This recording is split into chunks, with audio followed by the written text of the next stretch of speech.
I guess I'll just tell Little Miss Butterflies and Rainbows that she's been someone who's killed thousands of her people. Throughout Hazbin Hotel, we learn more about the society in hell and the hierarchy that runs it. We know the Morningstars are at the top of their class system, with powerful entities like Overlords falling short by a few categories. The specific system they have applied themselves seems to work, even if it makes hell a dangerous and competitive place to live. Since heaven and hell have significant connections, it seems reasonable the former would also have a hierarchy system. During a surprise Hazbin Hotel Q&A, the creator of the series, Vivienne Medrano, confirms this to be the case. She states the hierarchy in heaven shares similarities to the one known in hell, but draws inspiration from various sources and religions. Since heaven's location won't have more exploration until later in the series, we're using today's video to discuss the possible hierarchy system for heaven. Hopefully, I can find a way through the comics to start to introduce the heaven a little bit more. Number 8. Winners. The primary population we experience in Hazbin Hotel includes the human souls sent to hell because of their behavior on Earth. Known as sinners, these lost souls are responsible for the overpopulation crisis in hell. They live in the Pride Ring and face extermination each year, meaning they have the potential of a permanent death. However, some human souls end up in heaven, known simply as winners. It's currently unknown what a human must do during their lives to receive passage into heaven, but it's unlikely they receive much force or power because of their peaceful afterlives.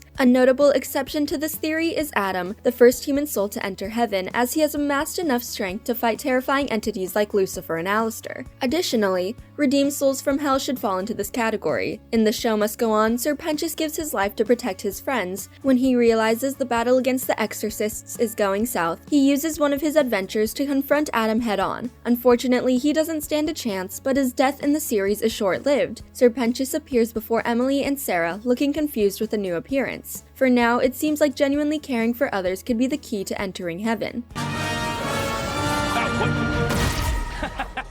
That could have been ugly. Number 7.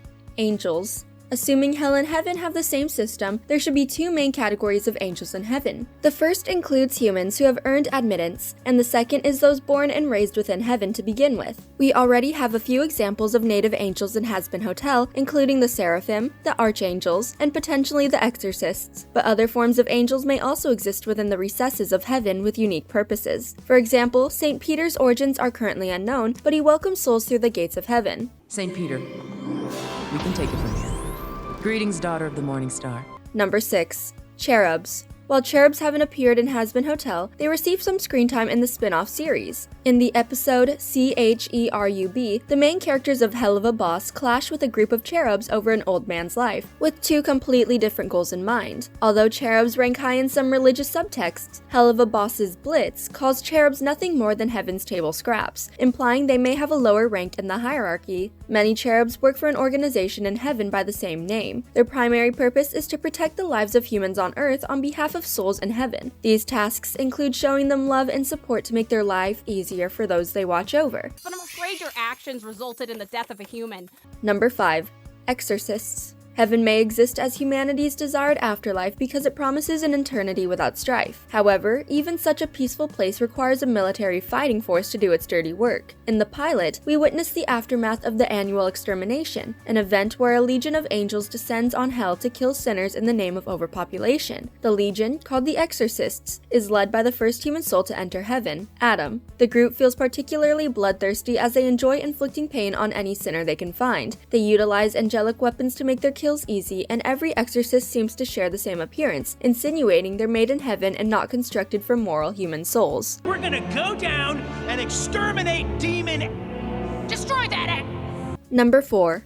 The Virtues. We receive our first glimpses of heaven in Welcome to Heaven, but there's very little information readily available about the setting. According to the tour by St. Peter and Emily, there are few disturbances or crimes. As for the angels who live there, Peter specifically calls them virtuous, which could reference the subclass of angels known as virtues. These entities are known for helping miracles occur or contrasting negative attributes like the 7 deadly sins. Coincidentally, in the episode Overture, Adam mentions a previous encounter with someone he calls a virtue chick. He likely means the literal class of angels. However, since the term virtue acts like the angelic counterpart to sin, it's unclear which virtue Adam may have referenced. It's also possible angels are permitted to have relationships no matter their hierarchy rank, since Adam, a former human soul, knew a virtue. I know you are the leader of the angels, and you are a big thinker, a revolutionary, a genius. Number 3. Archangels. When asked to name a type of angel, the typical response would be an archangel. The subcategory of angels usually has particular tasks entrusted to them. Many forms of media consider them to have a closer relationship with God and powers, which sets them apart from regular angels. So far, Hazbin Hotel hasn't introduced characters by such a name, but we know archangels exist in the universe. During Dad Beat Dad, Lucifer makes his first on-screen appearance. Not only can he make things appear at the drop of a hat, but he also has an aptitude for creation and innovation. Lucifer describes himself as having pure angelic power despite living in hell. His specific strengths come from his past as an archangel, as he was part of their group before tempting Eve with the apple and falling to hell. His siblings, the other archangels, likely exist and will appear in later episodes. Fortunately, if they have appearances in the series, their distinct characterizations can make them crucial to the narrative, with unique personalities, motivations, and experiences to guide their way. Angels that worshipped good and shielded all from evil. Number 2. Seraphim. The highest ranking angel we meet throughout Hazbin Hotel is the Seraphim. Traditionally, in Christian angelology, Seraphim is considered the highest rank possible. The series mirrors this decision through the characters Sarah and Emily, two Seraphim angels introduced in Welcome to Heaven. Sarah appears to share many of the same duties as Lucifer, even coordinating with him to establish meetings to discuss the mutual well-being of heaven and hell. She takes her responsibility seriously, acting as an enforcer and judge of heaven's regulations. In contrast, the younger Seraphim, Emily, prioritizes the well-being of her fellow angels on a smaller scale. While Sarah ensures heaven remains intact and running smoothly, Emily's tasked with maintaining peace and keeping everyone happy. The two share equally important duties that occasionally overlap as they meet with Charlie to decide if sinners can succeed in redemption. As one would expect from an angel, Emily even concerns herself with the well-being of sinners in hell, believing they should get second chances and have their lives preserved. In future seasons, she'll likely become instrumental in accomplishing Charlie's goals. I am Sarah, the High Seraphim of Heaven. You're gifted to be here. Hi, I'm Emily. Number 1. God.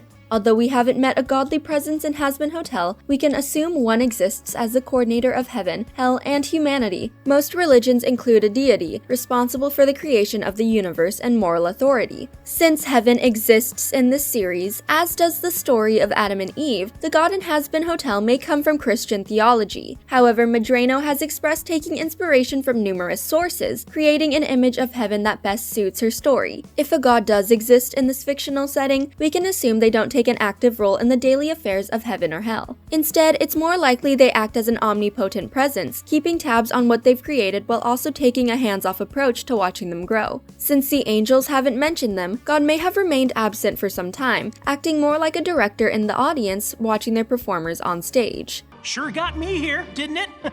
Right, Sarah?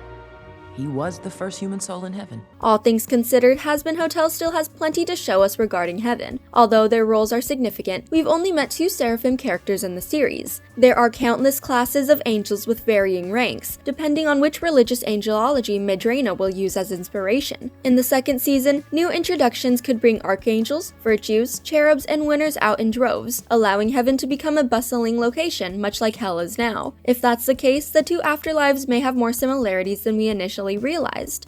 Of human souls, demon or not, there is no reason to be doing this. They were uprising, Emily. Thanks for watching. If you enjoyed this video, hit that like button, subscribe to our channel, and turn on notifications to stay updated on our uploads. None of you know what gets someone into heaven? This questioning stops now. We know when a soul arrives.